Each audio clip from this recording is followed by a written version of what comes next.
Hey everybody, it's Jason Blaha here, and it's time for my client Garrett's vlogs. And things have been a little rough for Garrett lately, if you guys have kind of figured out from the vlogs. I may need to even change his training just to help with his headspace. And I'm not going to get into anyone's issues, but this is one of the things that's great about having these long-term vlogs, is that it shows people in the real world. And this is the thing that we have to do as a coach. This is the thing that we have to do when we put out information and teach people, is that these are real human beings we're doing these things in. They're not your hypothetical person in a lab. Not everything seen in a study or taught in a textbook is going to be apply the way that people think. These things have to work in the real world. And when you have clients who've either been sick, they've gone through stressful times, they're dealing with a lot of personal stress in their private lives. They could be dealing with mourning, of loss of loved ones. They could have a loved one who has cancer. I mean, I'm going through these things with multiple clients right now. I have multiple clients who've either lost a parent somewhat recently, or their mother is going through chemo right now with cancer. Things like that. And you know what? These vlogs show how these things can impact people, because these are people doing things in real time, and that makes these invaluable, because it also lets people out there know that it's okay if you regress a hair or stagnate a little bit. As long as you keep training, you have to work around the things in your personal life. And he's an example of someone who's gone through a lot lately, both between illness and personal life, and we're seeing everything kind of stall a little bit. And you know what? He's still training, and it's okay. He made a ton of progress in those early vlogs. He made a ton of progress before we started the vlogs.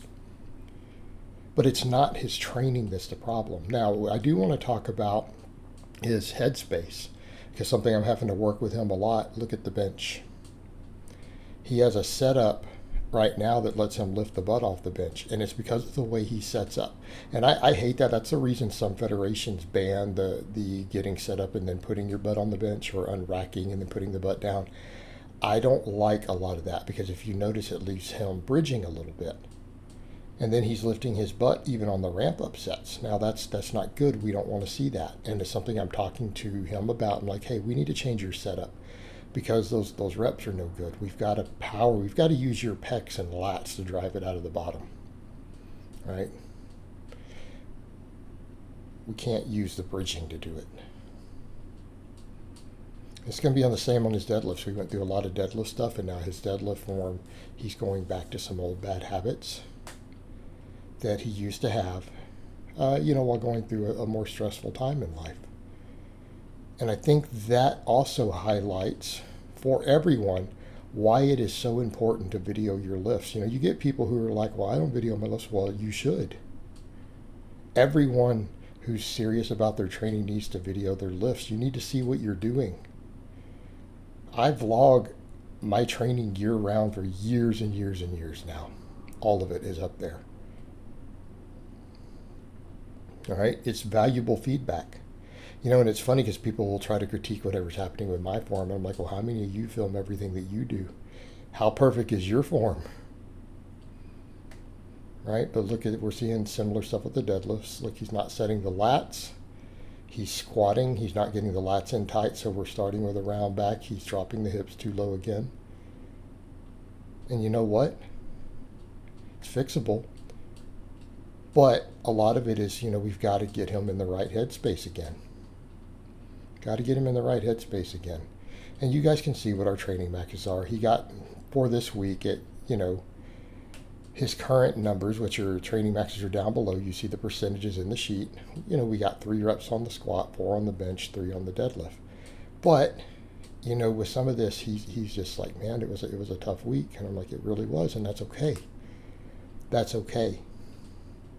But in his case, we do need to sort some of this technique back out, work on his headspace.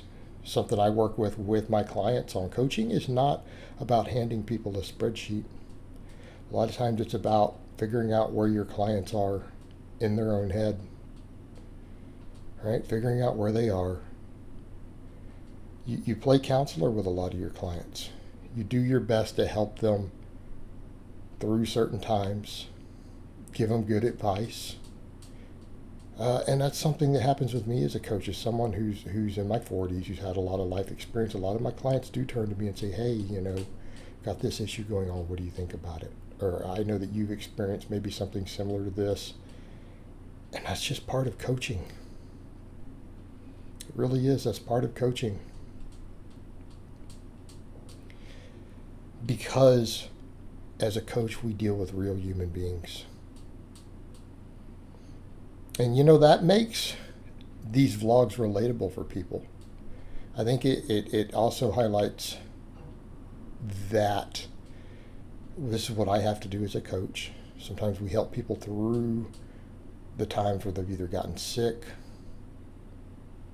or have some emotional stuff going on in their lives. And if you're a coach, you got to deal with these things with your people. Sometimes you form those sort of relationships with your clients.